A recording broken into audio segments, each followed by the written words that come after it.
so much for joining me today.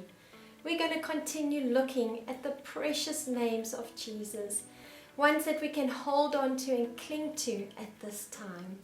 Today, Jesus is our Artos Zoes, the bread of life.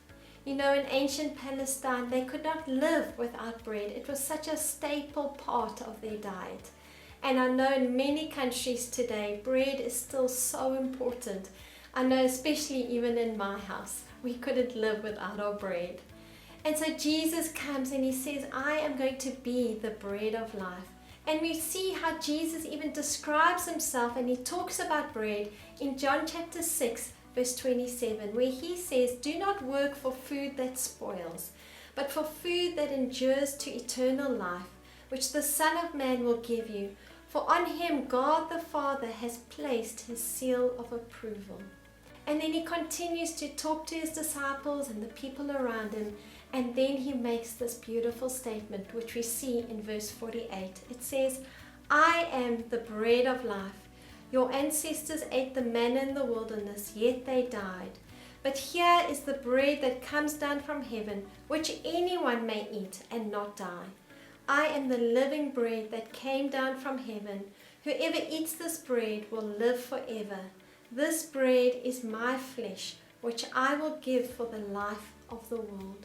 Jesus came for whoever wanted to choose to believe, for anyone.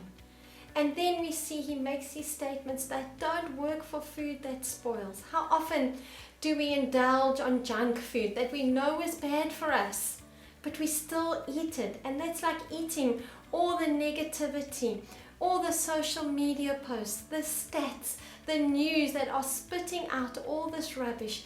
And we chew on it and we meditate. And what does it do? It spoils and it starts to affect our health and our body.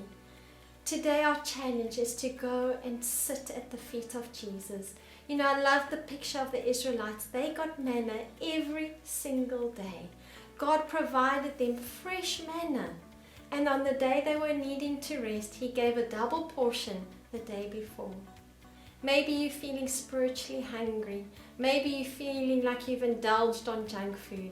Let Jesus come and be the bread of life for you today. He wants to do that. He has provided everything for you so that you may have life and life abundantly. Won't you remember today that you are highly favored and deeply loved?